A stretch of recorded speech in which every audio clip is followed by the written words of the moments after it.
আসসালামু আলাইকুম। আজকে আমরা সরল মুনাফা ও চক্রবৃদ্ধি মুনাফা নিয়ে আলোচনা করব, এদের পার্থক্যটা কি।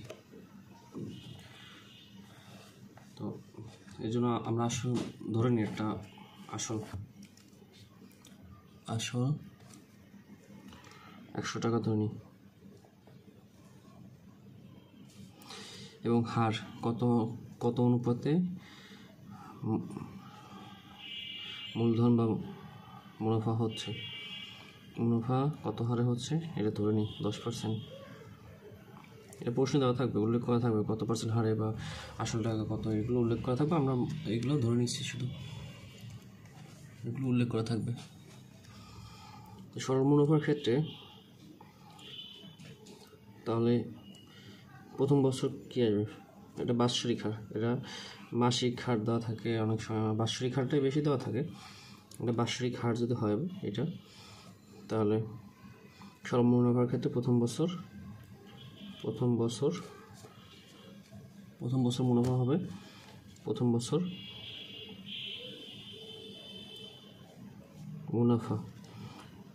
মুনাফা হবে আসল টাকার 100 এর 10%। তাহলে কত আসে, প্রথম বছর মুনাফা হবে, সরল মুনাফার ক্ষেত্রে প্রথম বছর হবে 100 এর 10/100, অর্থাৎ 10 টাকা মুনাফা হবে। আর এই 100% ব্যাপারটা হলো, পার্সেন্টেজ যদি আমরা ভাঙাই তাহলে এটাকে 1/100 লিখতে পারি। তাহলে 10% আমরা লিখতে পারি 10/100। এখানে এটা ভাঙানোর জন্য দেখানো হলো। তো দ্বিতীয় বছর আসবে, দ্বিতীয় বছর মুনাফা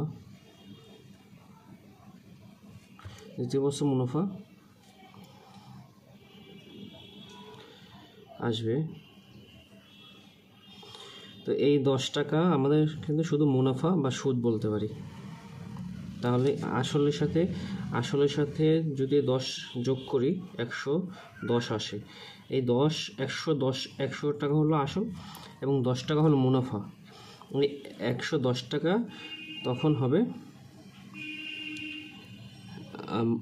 তখন হয়ে যাবে মূলধন।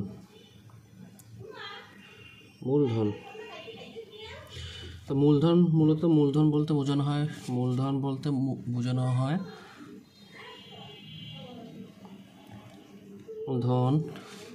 মূলত আসল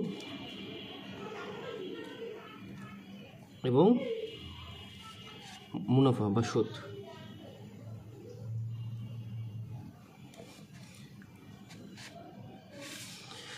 তো এই 110 টাকা আমাদের মূলধন আসবে। আর আসল এই যে 100 টাকা আমাদের প্রথম অবস্থায় ছিল 100 টাকা, এবং প্রথম বছরে মূলধন আর অথবা এই আসল হবে 110 টাকা। তাহলে দ্বিতীয় বছরে আমাদের মুনাফা আসবে কত?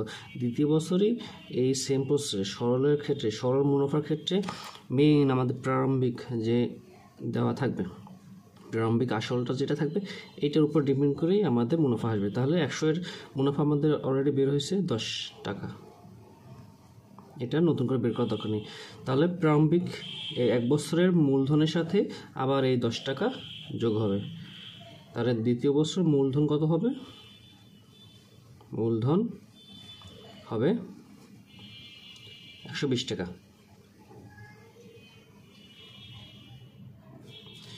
আবার এরকম করেই পর্যায়ক্রমে যদি করতে যাই, তৃতীয় বছর কত হবে? তৃতীয় বছরে ওই 10 টাকাই মুনাফা, 10 টাকাই আসবে, কারণ এই আমাদের প্রারম্ভিক যে আসলটা থাকবে, প্রারম্ভিক মানে শুরুতে যে আসলটা থাকবে এইটার উপর ডিপেন্ড করে সবসময় মুনাফা আসবে। তাহলে তৃতীয় বছর 10 টাকা আসবে, 10 টাকা মুনাফা, এটা মুনাফা। তাহলে মূলধন আসবে কত? মূলধন আসবে 120 যোগ 10, 130 টাকা। এটা হলো সরল মুনাফা। অর্থাৎ সরল মুনাফার ক্ষেত্রে আমাদের প্রারম্ভিক যেটা এটার উপর ডিপেন্ড করেই আমাদের সবসময় মুনাফা আসবে, কিন্তু চক্রবৃদ্ধির ক্ষেত্রে আমাদের একটু আলাদা। চক্রবৃদ্ধির ক্ষেত্রে আমাদের এক কথায় হলো সুদের উপর সুদ, সুদেরও সুদ হবে বছরে। তাহলে যদি 100 টাকা আমরা যেহেতু ধরে নিছি, এটার উপরেই আমরা এটাও দেখি। প্রথম বছর আসবে কত? প্রথম বছর মুনাফা হবে 100 এর, অর্থাৎ প্রথম বছর আসল আমরা যে আসল টাকাটা এটার উপরেই আসবে, এইটার চক্রবৃদ্ধি, এটা কোনো পার্থক্য হবে না। 100 এর 10%, অর্থাৎ 10 টাকা। তাহলে মূলধন আসবে কত? মূলধন মূলত আসল এবং মুনাফা মিলেই বাৎসরিক এটা যেটা আসবে, সুদ এবং আসল এই দুটোই হবে মূলধন। তাহলে মূলধন আসবে 110 টাকা। এখন একটু ভালো করে খেয়াল করি আমরা দ্বিতীয় বছরের ক্ষেত্রে কি আসবে আমাদের?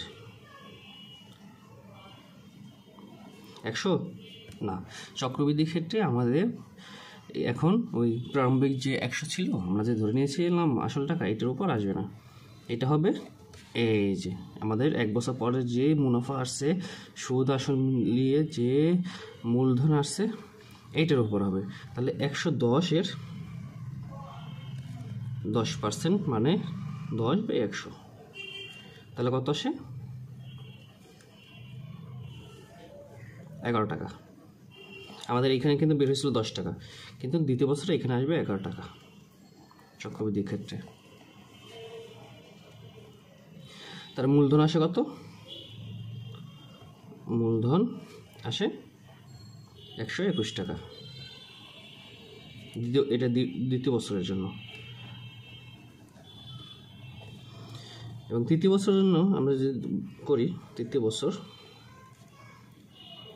বছর মুনাফা আসবে কত? তৃতীয় বছর মুনাফা হবে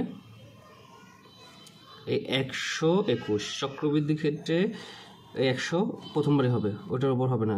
তখন সবসময় মূলধনের উপর আসবে। চক্রবৃদ্ধি সবসময় যে 1 বছর পর 2 বছর, 2 বছর পর 3 বছর, এর প্রতি বছরের মুনাফা এবং আসল দুইটা মিলিয়ে তারপর যেটা হয় ওইটা আবার সুদ হবে, অর্থাৎ সুদের সুদ। 121 এর 10/100, অর্থাৎ 10% বাৎসরিক হারে। তাহলে এটা আমরা ক্যালকুলেশন করলে আমাদের আসে 12.1 টাকা। তো আমাদের এটা যোগ হবে আবার মূলধনের সাথে। তাহলে তৃতীয় বছরের মূলধন আসবে কত? তৃতীয় বছরের মূলধন আসবে 133.1 টাকা। এখন আমরা দেখতে পাচ্ছি এখানে ব্যবধানটা কি। এখানে সরল মুনাফার ক্ষেত্রে আসবে 3 বছরে 130 টাকা, কিন্তু চক্রবৃদ্ধির ক্ষেত্রে আসে 133.1 টাকা। কিন্তু আমাদের এই 1 বছর, 2 বছর, 3 বছরের ক্ষেত্রে তো আমরা বের করতে পারি হাত দিয়ে করতে গেলে। যেমন আমরা 3 বছর করতে গেলে এখানে পয়েন্ট চলে আসে। তো এগুলো ঘাবড়ানো কিছু নেই, এগুলো পরবর্তীতে এগুলো সুন্দর শর্টকাট সূত্র আছে, অ্যাপ্লাই করে আপনারা খুব সহজেই এইগুলো সূত্রের মাধ্যমে আমরা চক্রবৃদ্ধি মুনাফা এবং সরল মুনাফা এদের ম্যাথগুলো করতে পারবো।